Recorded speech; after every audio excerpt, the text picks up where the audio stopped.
Salve galera, eu sou o professor Jackson e vamos dar início ao estudo da eletrostática. A eletrostática é uma parte da física que está dentro do eletromagnetismo. Ao longo de todo o terceiro ano, nós vamos aprender sobre eletromagnetismo, começando pela eletrostática. A eletrostática vai estudar fenômenos onde as cargas elétricas que vamos aprender hoje, elas vão estar paradas. No segundo bimestre, a gente aprende um pouco sobre eletrodinâmica, que é quando as cargas estão em movimento, e no terceiro bimestre nós vamos aprender de fato sobre o eletromagnetismo, que é uma mistura de eletricidade com magnetismo, certo? Começando o estudo da eletrostática, a gente tem que entender exatamente como funciona o conceito de átomo. Átomo não é um conceito novo, considerando que a gente estuda o átomo lá nas aulas de química desde o primeiro ano. Mas a gente vai trazer uma visão diferente. A nossa visão vai ser um pouco diferente de como é abordado na química. Bem, antes de começar a falar diretamente do átomo, vamos entender como tudo começou, como que começou a história que no final resultou na eletricidade. Nós temos eletricidade em casa hoje, mas podemos dizer que essa história começou por causa de uma pedra chamada âmbar. Âmbar é uma pedra que ela é produzida, certo, por coníferas. Quando você pega uma conífera é aquelas árvores tipo pinheiro, tipo árvore de Natal, muito comum em países frios, é um pouco mais raro no Brasil, mas existe também.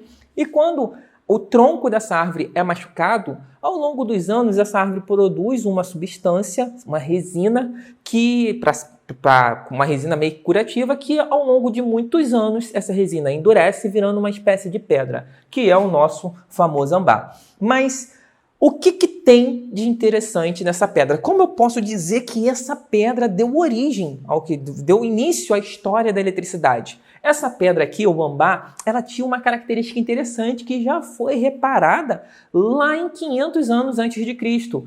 Tales de Mileto já faz alguns registros, alguns relatos, que essa pedra, quando você pegava ela e esfregava em alguns outros tecidos, por exemplo, em lã ou no cabelo, essa pedra ela tinha capacidade de atrair pequenos materiais, como pena ou até mesmo palha seca, bem leve. E isso era interessante, porque por padrão ela não atraía. Você aproximava o âmbar perto de qualquer material e não tinha nenhum tipo de atração. Mas depois que você esfregava ele, aí ele começava a ter esse comportamento. E isso chamava muita atenção, porque olhando para a pedra, parecia que nada tinha mudado. Então, o que aconteceu com a pedra de fato? É aí que nós começamos o nosso estudo sobre os átomos. Para a gente entender de fato como funciona a ideia de átomo, o primeiro modelo até o último modelo que nós temos hoje, vamos partir de uma representação aqui de um objeto. Eu tenho aqui um desenho e esse desenho está representado por bolinhas.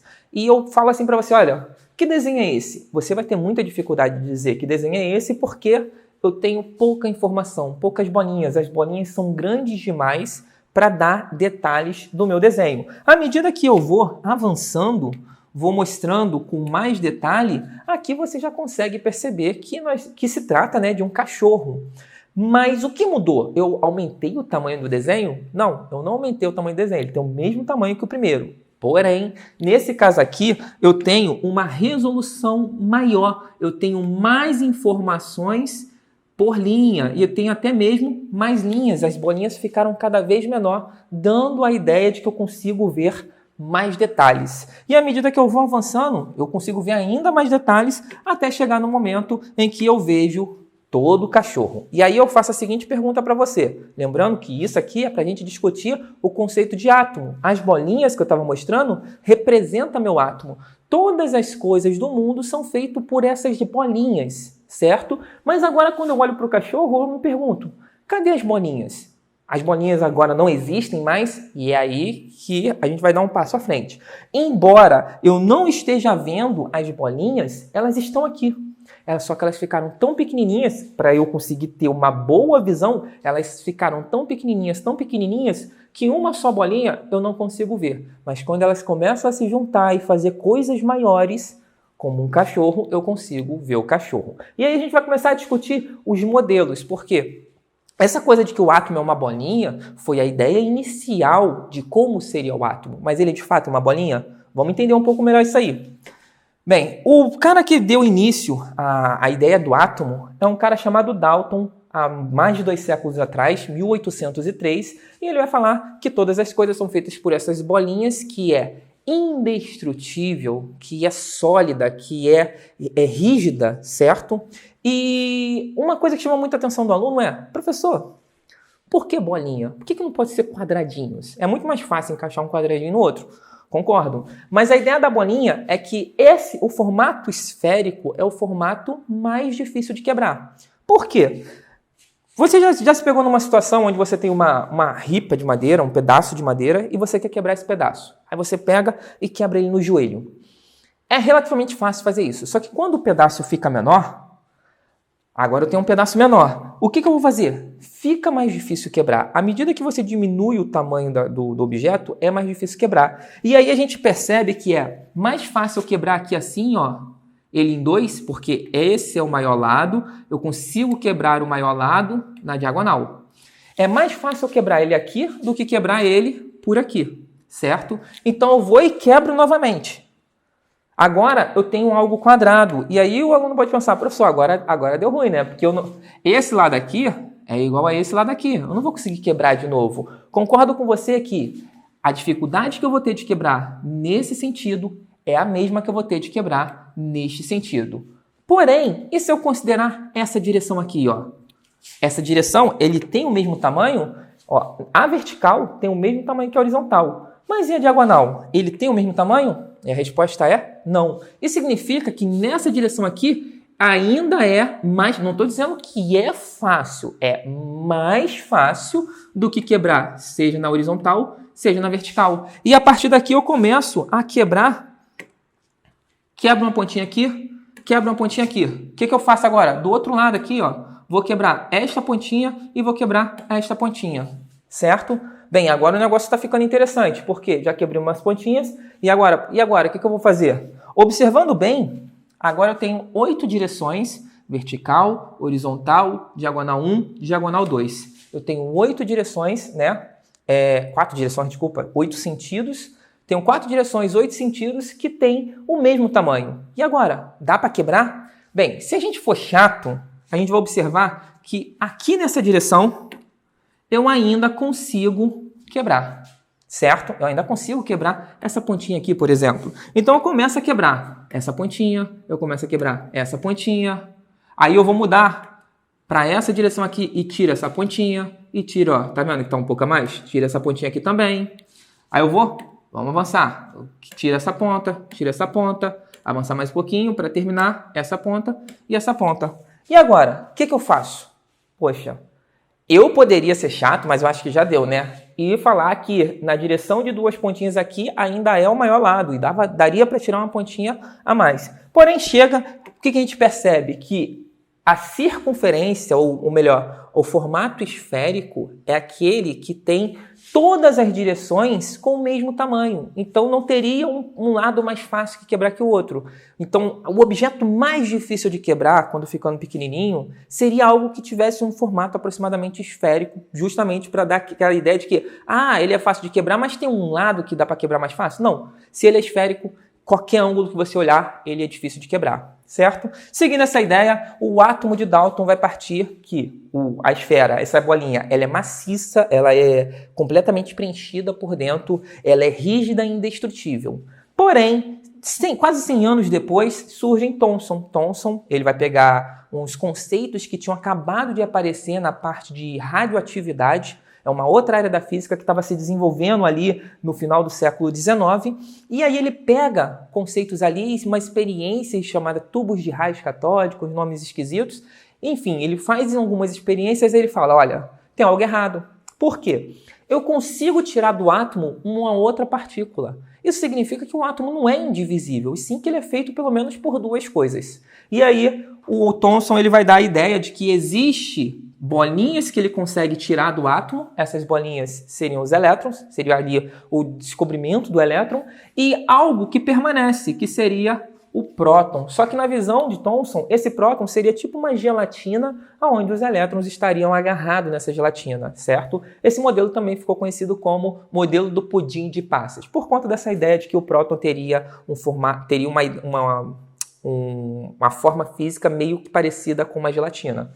ok? Mas, passado algum tempo, surge então o físico Rutherford, bem pouco tempo depois, e ele vai fazer umas experiências com folha de ouro e laser, e ele vai provar, olha, Thomson estava certo quando ele falou que existe o elétron e o próton. Porém, o próton, ele não é bem uma gelatina, ele está concentrado no centro. Ele faz umas experiências e consegue provar que o próton fica concentrado no centro, enquanto que os elétrons ficam em volta do próton, meio que girando ao redor do próton, como se fosse um sistema solar e o próton fosse o Sol, certo? Só que essa descrição não tinha uma matemática muito boa, não explicava exatamente como que os elétrons giravam, e mais tarde surge então o modelo mais clássico que nós temos do átomo. Se você pesquisar por átomo na internet, você vai ver algo parecido com isso. Um núcleo, aqui a gente já tem a presença do nêutron, né, que fica junto com o próton lá no núcleo. Lembrando que pra gente, ao longo de todo o terceiro ano, o nêutron não vai ter valor, não vai ter importância alguma, ok?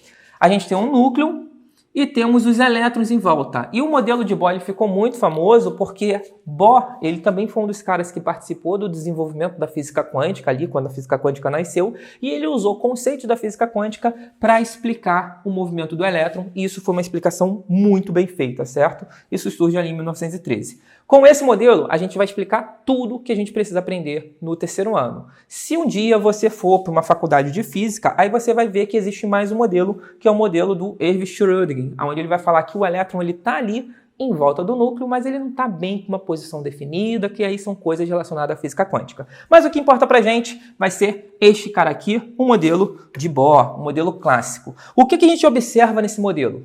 Esse modelo ele vai ser diferente lá, não é mais uma bolinha. O átomo, que antes era indestrutível, era algo sólido, na verdade se dividiu em 3 objetos. Nós vamos ter prótons, nêutrons e elétrons. O que importa para a gente são os prótons e os elétrons.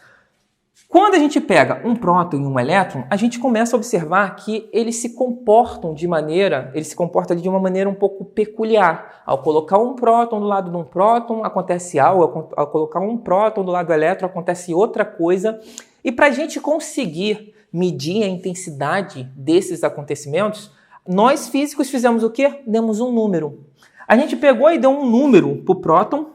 Esse número é 1,6 vezes 10 a menos 19, enquanto que o elétron vai receber o mesmo número, só que o próton vai ficar com valor positivo e o elétron vai ficar com valor negativo. A ideia é que esses números vai permitir fazer conta que vai descrever os fenômenos que esses caras aqui apresentam. Como assim apresentam? Eles têm um comportamento de atração e de repulsão, a gente vai ver daqui a pouco. Mas a ideia é, o que significa esse número aqui? É uma propriedade. A gente simplesmente disse que eles têm esse número e a gente vai usar esse número para analisar tudo o que acontece com eles. E por que positivo e por que negativo? Poderia ser ao contrário? Sim, poderia. Mas, por padrão, a gente decidiu chamar o próton de positivo, o elétron de negativo, e a partir disso a gente desenvolveu toda a física. Se a gente tivesse desenvolvido ao contrário, teria resultado na mesma coisa nos dias de hoje, tá bom? Mas outra coisa importante, esse número, como eu consigo medir esse número, de certa forma, se eu juntar 2 prótons, eu vou ter 2 vezes esse valor. Se eu juntar 3 prótons, eu vou ter 3 vezes esse valor. Se eu juntar um próton com um elétron, eu vou ter 0. Porque esse cara é positivo, é como se eu estivesse somando mais 2 e aqui menos 2. Quando eu junto essas duas coisas, eu tenho 0. Mais 2, menos 2, 0. Se eu junto um próton com um elétron, eu tenho 0. De certa maneira, eu consigo medir e fazer conta com isso. Então, isso é uma grandeza, vai ter uma unidade de medida. Essa coisa aqui que a gente está dizendo se chama carga, esse valor aqui se chama carga elétrica, e ele vai ter uma unidade de medida chamada Coulomb, ok? Vai ser representado por um Czinho maiúsculo, porque representa o nome de um cientista. Então, o próton e o elétron, eles possuem uma coisa chamada carga, é dada por um número e tem a unidade Coulomb. Qual é a importância disso? Por que a gente tem que dar importância para a carga? E aí vocês vão perceber agora, olha só, a seguinte situação. Aqui eu tenho um próton perto de um elétron. Quando eu coloco um próton perto de um elétron, eles se atraem, é como se eles se puxassem, como se fossem 2 ímãs. E cuidado, tá? O ímã é um fenômeno diferente do que a gente está estudando aqui. Eles têm coisas que se parecem muito. Nós vamos estudar ímã lá no terceiro bimestre, mas por enquanto é só uma associação. A gente só está usando a ideia do ímã. Eles se comportam como se fossem dois ímãs, tá? Um atraindo o outro. Essa atração acontece quando eu tenho, e olha só que interessante, o próton é positivo e o elétron é negativo. Quando eu coloco um próton perto de um elétron, o que eu vou ter? Uma atração entre eles, certo? Mas quando eu coloco um elétron perto de outro elétron, o que eu tenho? Uma repulsão, eles se afastam. E quando eu coloco um próton, que é positivo, né? Um próton perto de outro próton, o que eu vou ter? Eu vou ter também uma repulsão. E agora vocês vão entender a importância do sinal. Porque perceba o seguinte, quando eu uso próton com próton, eles se afastam. Quando eu uso elétron com elétron, eles também se afastam. Uai, eu estava usando positivo, eles se afastaram. Eu estava usando negativo, eles também se afastaram. Sabe o que isso lembra? Pensa comigo, ó. Próton é positivo, multiplicado por outro próton, que também é positivo, mas com mais dá mais.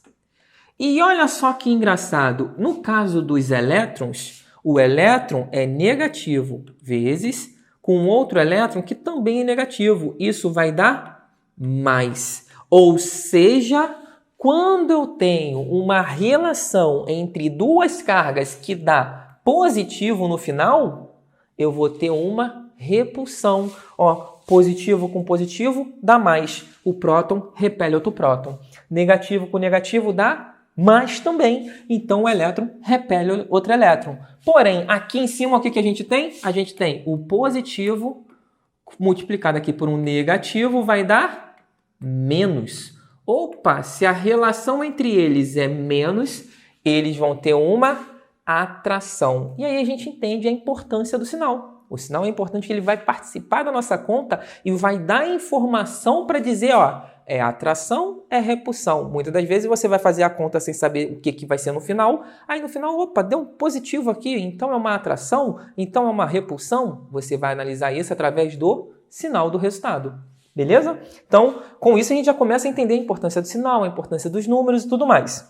Certo? Seguindo, pensa comigo, o próton atrai o elétron. Essa atração faz com que eles meio que se grudem.